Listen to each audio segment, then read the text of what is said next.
Benasser, on en parlait, hein, les raisons qui ont lancé ce mouvement, plus de pouvoir d'achat, moins de taxes, sont toujours entendues dans les cortèges. On attend l'exécutif sur ces points-là qui doivent changer la vie des Français les plus démunis. J'espère que l'exécutif va rester sur la quintessence même du mouvement des Gilets jaunes, c'est-à-dire la fiscalité, le problème du pouvoir d'achat et de la fiscalité. Voilà, la question que je me pose, c'est pourquoi le mouvement des Gilets jaunes n'est pas apparu plus tôt? Pourquoi c'est apparu que sous Macron? En fait, ça aurait pu apparaître sous Hollande ou d'autres. La Sarkozy. Je peux vous répondre là-dessus, oui, certainement. Je termine juste et puis voilà. Non, mais c'était pas une critique. Je dis pourquoi. Pourquoi c'est ce timing-là? Mais la réponse sera intéressante. Allez-y. Mais en fait, moi, je pense qu'il y a un tel ras-le-bol, à mon avis, des Français, et puis de telles promesses du soi-disant nouveau monde du président Macron, qui fait qu'il a plus déçu très probablement que ses prédécesseurs, ou en tout cas les différentes hausses dont vous avez parlé tout à l'heure, c'était la goutte qui a fait déborder le vase. Alors, les attentes étaient trop grandes. L'attente était très grande. Je vois là la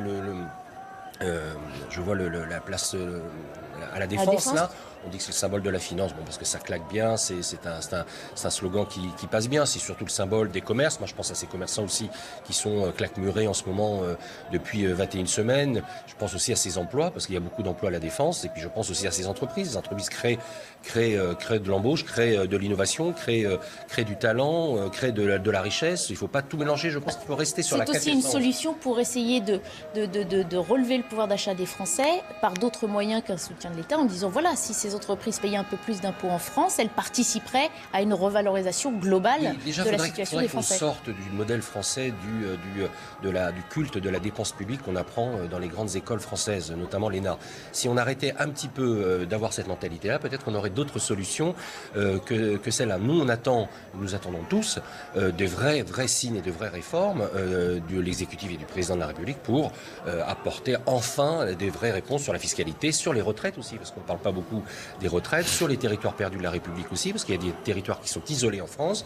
Et voilà, c'est le moment est propice maintenant pour mettre sur la table les réformes que les Français attendent. Ambroise Claude, vous vouliez répondre à cette question? Oui. Pourquoi maintenant? Écoutez, ce que je constate en tout cas, c'est que ça fait bien 40 ans que ce système est mis en place. C'est-à-dire qu'on est dans un système qui développe le libéralisme, le capitalisme libéral, en fait un système de compétition, à savoir qui va gagner le plus, et ça fait 40 ans que ça dure. Ce qui a changé avec Emmanuel Macron, c'est justement une histoire de timing. Vous savez l'histoire de la grenouille. Une grenouille, quand vous la trempez dans l'eau, en fait, si vous faites chauffer l'eau tout doucement, elle s'endort, elle va mourir, elle va même pas sauter, elle va pas se débattre. C'est ce qui s'est passé pendant 40 ans. Et petit à petit, c'est-à-dire qu'on perdait des droits sociaux, nous, la population, les gens, les petites gens, on perdait des droits sociaux, on nous rajoutait des taxes, on nous rajoutait la CSG, mais par petites doses, parce que les personnes qui ont été formées à l'ENA, etc., les politiques, ceux qui sont là dans la place depuis très longtemps, ils savent très bien faire ça. Ils savent bien qu'il ne faut pas bousculer le peuple, parce que quand c'est trop violent, on résiste. Et avec Macron, c'est ce qui s'est passé parce qu'il n'a pas fait de politique, il n'a pas l'expérience. C'est un chef d'entreprise. Et aujourd'hui, moi, j'accompagne les personnes demandeurs d'emploi. Il y a une brutalité extraordinaire dans les entreprises. Les gens sont matraqués dans les entreprises. Des personnes de 30, 35 ans, des jeunes femmes qui ont des enfants, ne peuvent plus lever le bras. Elles travaillent en agroalimentaire. Monsieur Macron a confondu l'entreprise avec le pays.